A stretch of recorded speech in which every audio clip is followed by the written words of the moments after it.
সোনকালে জনজাতিকৰণৰ মৰ্যাদা দিয়ক, নহলে 26ৰ নিৰ্বাচনত আমি গোটেইকেইটা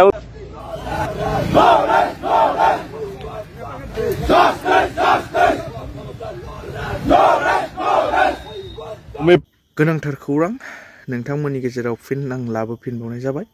बे भिडिअ क्लिपनि गेजेरजों नोंथांमोना नुखाबाय जानांगौ भिडिअआवहाय मानि सोमोन्दै जागोन। बे भिडिअआवहाय नुनो मोनदों जोंनि बिटिआर ओनसोलावहाय खमथाफोरनि दाबि, माने क'क्राझारावहाय खमथाफोरनि दाबि खालामदों। बे भिडिअ क्लिपाव नोंथांमोना नुगोन आरो बिथांमोनानो आरोबाव एसटि शिडिउल ट्राइब्सनि दाबिबो खालामदों। नोंथांमोनाहाय भिडिअखौ जोबजासिम नायलाङोबा नुलांनो हागोन जे मानि सायावहाय दाबि खालामदों आरो मानि थाखाय खालामदों। नोंथांमोनाहाय भिडिअखौ जोबजासिम नायलांबा गासैबो इनफरमेसनखौ मोननो हागोन। बेनिखायनो गासैबो भिडिअखौ जोबजासिम नायलाङो आरो कमेन्ट खालामहरो।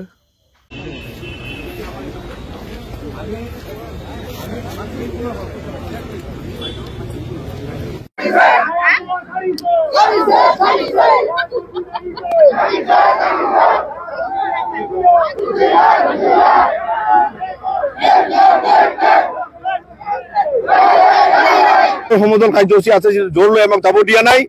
এতিয়া কোকৰাঝাৰ প্ৰশাসনে আমাক আজি ৰাজপথত আমাক ওলাই দিয়াত আমাক বাধা প্ৰয়োগ কৰি আছে। আমি কিন্তু বাধা নেওচি হলে আমি ৰাজপথলৈ যাম, আৰু যদি ৰাজপথত যাব নিদিয়ে তেতিয়াহ'লে কিন্তু প্ৰশাসনৰ লগত যদি খণ্ডযুদ্ধ হয় তাত কিন্তু পুলিচ প্ৰশাসন জগৰীয়া হ'ব।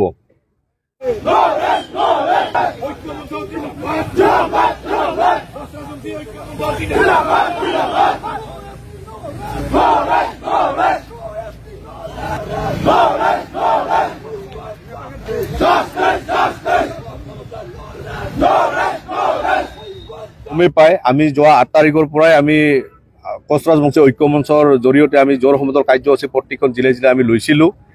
আজি শেষৰ আমি কাৰ্যসূচী কোকৰাঝাৰ জিলা, কিন্তু ইয়াত আমি আজি দেখিবলৈ পালোঁ কোকৰাঝাৰ জিলা প্ৰশাসনৰ যি ধৰণৰ ব্যৱহাৰ, এই ব্যৱহাৰক আমি গৰিহণা দিছোঁ। লগতে এটা কথা ক'ব বিচাৰিছোঁ গৃহ বিভাগৰ দায়িত্বত থকা অসমৰ মাননীয় মুখ্যমন্ত্ৰী ডাঙৰীয়াক, কাৰণ খিলঞ্জীয়া ভূমিপুত্ৰসকলৰ মনৰ কথা যদি মনৰ বেদনাখিনিক যদি আপোনালোকে শুনিব নিবিচাৰে, এই ধৰণৰ দমন নীতিক আমি ধিক্কাৰ জনাইছোঁ। কাৰণ আপোনালোকে কাক সুৰক্ষা প্ৰদান কৰাৰ কাৰণত আপোনালোকে চৰকাৰত বহি আছে। আমি খিলঞ্জীয়া ভূমিপুত্ৰসকলৰ যদি আৱেগ অনুভূতিক আপোনালোকে যদি বুজি নাপায়, এইখন চৰকাৰক আমি ধিক্কাৰ জনাইছোঁ। লগতে আমি এটা কথা ক'ব বিচাৰিছোঁ, আমি আমাৰ যি আন্দোলন, এই আন্দোলন আমি কৰি যামেই। যিমানে আমাক বাধা নিদিয়ক কিয় আমি কেতিয়াও আমি স্তব্ধ নহওঁ। আৰু ৰঙা চকু আৰু দমন নীতিক সদৌ কোচ ৰাজবংশী ছাত্ৰ সন্থাৰ লগতে কোচ ৰাজবংশী ঐক্য মঞ্চই কেতিয়াও ভয় নকৰে, আগতো কৰা নাছিল, এতিয়াও নকৰিব। আমাৰ এটাই কথা, বিধানসভা ইলেকশ্যনৰ আগত যদি কোচ ৰাজবংশীসকলৰ যি ন্যায্য প্ৰাপ্তিৰ দাবী, জনজাতিকৰণ আৰু কমতাপুৰ ৰাজ্য পুনৰ গঠনলৈ যদি আলোচনা নহয়, তেতিয়াহ'লে কিন্তু এইখন চৰকাৰক হল ঠেকত পেলোৱাৰ কাৰণে কোচ ৰাজবংশী বিভিন্ন প্ৰান্তৰ কোচ ৰাজবংশীসকল আমি একত্ৰিত হৈছোঁ। লাহে লাহে আমাৰ ভিতৰত জ্বলি থকা উমি জুইকুৰা আমি এটা মঞ্চত আহি আমি জ্বলাই দিম, তেতিয়া অসমখন কিন্তু স্তব্ধ হৈ যাব। সেইকাৰণে আমি সময় থাকোঁতে এতিয়া আমি আহ্বান কৰিছোঁ, কোচ ৰাজবংশীসকল ভূমিপুত্ৰ খিলঞ্জীয়াসকল আমাক আন্দোলন কৰিব নিদিয়াটো ইয়াত গৰিহণাযোগ্য। এইকাৰণে আমাক কোচ ৰাজবংশীসকলৰ যিখিনি ন্যায্য প্ৰাপ্তিৰ দাবী সেইখিনি পূৰণ কৰাৰ কাৰণত আপোনালোকৰ জৰিয়তে চৰকাৰক আমি আহ্বান কৰিছোঁ। কাৰণ এইখন চৰকাৰ খিলঞ্জীয়াৰ কথা কোৱা চৰকাৰ, এইখন চৰকাৰ হিন্দুত্বৰ কথা কোৱা চৰকাৰ। কোচ ৰাজবংশীসকল হিন্দুত্ব খিলঞ্জীয়া হোৱাৰ পিছতো কেৱল খালি মুখত এটা কথা আৰু পেটত এটা কথা ইহঁতে ৰাখে। কেৱল বণিক গোষ্ঠীক সন্তুষ্ট কৰাৰ কাৰণে এইখন চৰকাৰ, খালি বণিক গোষ্ঠীক সন্তুষ্ট কৰাৰ এইখন চৰকাৰে কাম কৰে, খিলঞ্জীয়া ভূমিপুত্ৰৰ কথা কিন্তু কেতিয়াও নাভাবে। সেইকাৰণে এই হিটলাৰী চৰকাৰখনক আমি উফুৰাই দিয়াৰ কাৰণে কোচ ৰাজবংশী সমাজ আমি সজাগ সচেতন হৈ আছোঁ।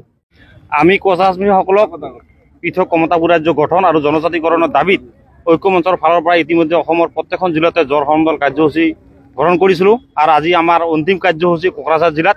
কিন্তু আমি আজি ইয়াত দেখিবলৈ পাইছোঁ যে অসমত বেলেগ জিলাত এটা আইন চলে, কোকৰাঝাৰ জিলাত এটা বেলেগ আইন চলে নেকি? কাৰণ আমি যেতিয়া প্ৰশাসনৰ পৰা জোৰ সমদলৰ অনুমতি বিচাৰিছিলোঁ, প্ৰশাসনে আমাক জোৰ লৈ অনুমতি দিয়া নাই, কিন্তু আমাক সমদলৰ কাৰণে অনুমতি দিছিল আৰু কৈছিল আপোনালোকে সমদলটো কৰিব পাৰিব। কিন্তু আমি দেখিছোঁ যে সমদলৰ কাৰণে আমাক টাইম বান্ধি দিছিল 2:30 বজালৈকে দিনৰ, আৰু অৰ্ডাৰটা ওলাইছে 3:30 বজাত। এইটো কেনেকৈ সম্ভৱ? আমি 2:30 বজাত কেনেকৈ প্ৰতিবাদী সমদলটো কৰিম?